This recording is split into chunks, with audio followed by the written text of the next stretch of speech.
안녕하세요. 큰바위군입니다. 4월 13일 주요 테마 한번 같이 살펴보도록 하겠습니다. 예, 오늘 전체적으로 보면 시장 자체가 어제 조금 빠질 거라고 제가 생각을 했었는데 아니나 다를까 뭐 말씀은 못 드렸어요. 왜냐하면 이게 빠진다 안 빠진다 이 섣불리 말씀드리는 게 좀 쉽지 않아요. 그래서 이야기를 안 했는데 어쨌든 뭐 상황 자체가 뭐 호르무즈해협에 대해서 역봉쇄를 하겠다라는 이야기를 하고 정말 되게 창조적인 방법으로 되게 여러 가지 방법으로 지구를 엿먹이는 한마디로 그런 행동들을 하고 있는데 어떻게 그렇게 창조적으로 사람들을 괴롭히는 생각을 하는지 정말 되게 대단한 것 같아요. 어쨌든 뭐 그런 이야기들이 되면서 유가는 더 오르고 뭐 전체적으로 지수 자체는 떨어졌습니다. 외국인들도 조금 이탈을 했고요. 그런 상황인데 어쨌든 이런 상황 뭐 한 100포인트씩 올라갔다 내려갔다 하는 상황들이 계속해서 반복이 되고 있는데 그 상황들에서 결국은 제가 말씀드렸던 그 테마 주요 테마들이 다 등장을 했습니다. 그 어떤 테마는 오르고 어떤 테마는 내렸는데 말씀드렸던 것처럼 그 말씀드렸던 테마들이 다 나왔어요. 광통신하고 통신장비하고 5G는 주요 종목으로 올랐고요. 반도체들은 반도체 같은 경우는 사실 어떨까요? 그 전체적으로 오르지는 않았는데 일부 종목이 반응을 했다. 이렇게 보시면 될 것 같아요. 지금 보시게 되면 메모리 업황이 개선이 됐음에도 불구하고 삼성전자하고 SK하이닉스는 별 반응이 없었고, 그죠? 대신에 다른 그 삼성전자를 제외한 그리고 SK하이닉스를 제외한 다른 종목들이 조금 움직임이 있었다 이렇게 보시면 될 것 같아요. 그죠? 삼성전자하고 SK하이닉스는 결국은 상승 반전으로 반등으로 끝나긴 했지만 삼성전자는 여전히 조금 빠진 상태를 유지를 했고요. 근데 굉장히 강력하게 아직도 힘을 받아서 오르고 있는 종목들 혹은 주제가 광통신 쪽하고 통신장비 쪽입니다. 근데 광통신 통신장비 쪽은 제가 계속해서 말씀드리다시피 별로 실이 없어요. 아직까지 실이 있는 종목들이 아니에요.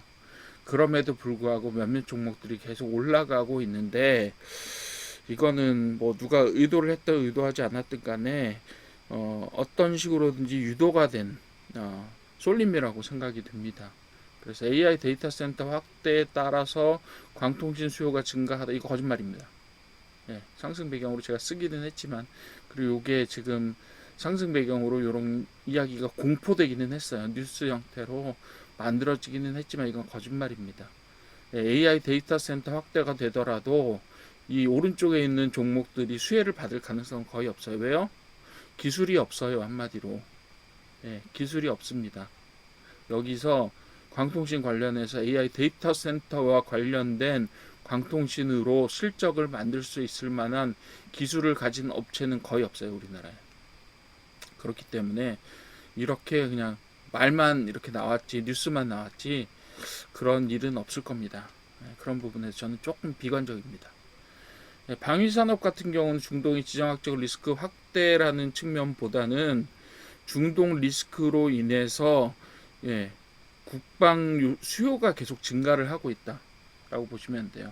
러우 전쟁 마찬가지, 중동 전쟁 마찬가지 이런 것들이 자기 나라는 미국에 의지하지 않고 이제 자기가 지켜야 되겠다라는 인식 자체가 확대가 되고 그렇게 되면서 미국 위주의 국방 도입이 결코 우리나라를 지켜주지 못한다. 미국 장비 중심의 도입이 우리나라를 지켜주지 못한다는 인식이 확장이 되고 있고요. 그래서 결과적으로 그 반사 수혜가 우리나라한테 주어지고 있다 이렇게 보시는 게 맞을 것 같습니다. 그렇게 보시면 되고요. 방위산업 같은 경우 조만간에는 이제 중동 전쟁이 어느 정도 소강 상태 혹은 좀 그 휴전 상태가 길어지거나 이렇게 되면 아마 한번 꺾일 겁니다. 그래서 꼭 그 꺾이는 부분들을 한번 잘 보시면 좋을 것 같아요. 오늘은 사실상 뭐 되게 큰 종목들 있잖아요. 방위산업의 큰 종목들보다는 RF 시스템즈나 아니면 한일단조 같은 관련 뭐 부품 업체라든가 아니면 그런 그 그런 종목들이 조금 힘을 받았습니다. 그래서 오늘 반도체든 방위산업이든 어쨌든 메인으로 지금까지 저희가 봐왔던 그런 종목들보다는 그 하방에 존재하는 후방에 존재하는 그런 종목들이 조금 탄력을 받아서 올라갔는데, 이렇게 되면 지수 자체에는 영향이 별로 없습니다. 그렇긴 한데 어쨌든 그 테마 자체는 주목을 받게 되는 거니까 저는 오히려 이런 현상들이 좀 더 낫다고 생각을 하고, 그 중에서 정말 실이 있는 옥석을 가려서 옥이 될 수 있는 종목들을 이제 골라내줄 수 있는 기회들이 주어진다라고 생각합니다. 자, 그리고 비료 같은 경우는 중국이 황산 수출 중단을 했다라고 하는데, 비료는 계속해서 지금까지 문제가 됐었죠. 어떤 부분이요? 호르무즈 해협이 마치면서 카타르나 이런 쪽에서 중심으로 생각이 되었던 요소가 수출이 안 되면서, 거기가 비료 수출이 한 30% 정도 되거든요.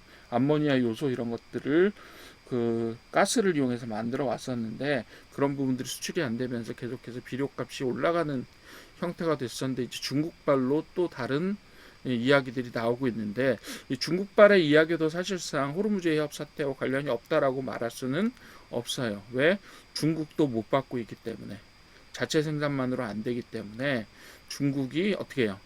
우리나라가 납사 수출하지 마라 라고 얘기를 어느 정도 통제를 하는 것처럼, 중국도 이제 비료 관련된 어떤 그 비료 재료와 관련된 것들을 더 이상 중동에서 받을 수 없자 자기들도 수출을 못하겠다, 이렇게 되는 거죠. 그런 정도로 생각을 해주시면 될 것 같아요. 덕분에 비료 관련된 남해와기나 조비 같은 그런 종목들이 조금 주목을 받았습니다. 마지막으로 전력설비가 드디어 등장했습니다. AI 데이터 센터 전력 인프라 투자가 확대되는 부분 있고요. 두 번째, 제가 전력 설비와 관련해서 원인이 있다고 말씀드렸죠. 중동 중심의 석유 중심 경제에서 전력 중심 경제로 전환되는, 즉 신재생 에너지와 원자력 중심의 전력 중심의 어떤 경제 구조로 변환이 되건 필수적으로 전력 설비의 확충이 필요하다. 그리고 전력 설비와 함께 같이 확충돼야 되는 것이 바로 ESS다. 그리고 ESS와 2차 전지, 결국 ESS는 뭘로 만들어요? 2차 전지로 만들잖아요. 그래서 그런 부분들에 있어서 어쨌든 전력 설비나 전선주가 계속해서 주목을 받을 거다 앞으로. 이거는 장기 테마주의 빅사이클주에 해당한다라고 계속 말씀을 드렸었는데요. 결국은 전력 설비가 오늘은 등장을 했네요. 그래서 전력 설비는 단순하게 AI 데이터 센터 뭐 이런 뉴스 때문에 되는 거 아니고요. 전체적으로 그 지구 단위의 어떤 경제 구조의 변화를 의해서 탄력을 받을 수 있는 그런 테마가 될 수 있다. 장기적으로 선호되는 테마가 될 수 있다. 이런 부분들을 한번 살펴봐 주시면 될 것 같습니다. 자, 4월 13일 주요 테마, 전쟁은 확전은 아니지만 굉장히 좀 고착화되면서 굉장히 상황이 안 좋아지고 있고요. 덕분에 그 방위산업, 비료, 전력설비 이런 것들은 그 전쟁의 고착화 혹은 전쟁이 계속해서 악화되는 일로에 있을 때 올라갈 수 있는 종목들이에요. 전력설비 왜 올라가냐고요? 제가 말씀드렸잖아요. 대체제로서의 성격을 가지고 있다. 그죠? 반도체와 광통신 장비는 둘 다 자기 갈 길을 가는 겁니다. 전쟁과 관련 없이 어쨌든 되어야 될 일은 되어야 되니까 반도체와 광통신은 가는데, 문제는 광통신은 블러핑일 가능성, 벙카일 가능성이 굉장히 높다라고 제가 말씀을 드렸잖아요. 솔직히 말씀드리면, 제가 여기서 뭐 이렇게 까고 말씀드리면 제2의 삼천당제약 같은 사태가 일어날 수도 있습니다. 광통신 쪽에서. 그러지 말라는 법이 없어요. 거기에 특히 광통신 쪽에도 약간은 그 사업 실적이나 이런 부분들을 가지고 있는 종목들도 있지만, 상당수는 굉장히 조금 뭐랄까요, 작전주에 가까운 그런 모습들을 보여주고 있으니까, 광통신 들어가실 때, 광통신 테마에 주목을 하실 때는 약간은 조심을 해달라고 부탁을 드리고 싶습니다. 자, 4월 13일 주요 테마는 이렇게 해서 한번 정리를 해보고요. 즉, 요 두 종목은 어쨌든 빅 테마, 빅 사이클의 주요 수혜 종목이지만, 반도체는 진짜 수요, 얘는 가짜 수요다. 이렇게 말씀을 드렸고요. 방위산업은 전쟁 때문에 급하게 올라가는 것 같지만 결국은 굉장히 빅사이클의 일부로 작동을 하게 될 거고요. 비료는 그야말로 전쟁 때문에 올라가는 겁니다. 전쟁이 예, 좀 완화되거나 아니면 휴전하거나라고 하면 비료주는 금방 떨어질 겁니다. 예. 그리고 전력 설비 역시 그 광통신 반도체처럼 빅사이클의 일부이기도 하면서 전쟁과 관련해서 새로운 어떤 경제 구조의 변화와 연관성이 있기 때문에 얘도 거의 빅사이클의 일부로 좀 바라봐 주시면 좋을 것 같다. 이렇게 정리를 한번 해보도록 하겠습니다. 개별 종목들은 같이 한번 봐주시고요. 오늘은 테마하고 개별 종목이 이전하고는 좀 다르게 조금 뭐랄까요, 서로 좀 달라요. 서로 좀 다르니까 그런 부분에 있어서도 좀 살펴봐 주시면 좋을 것 같습니다.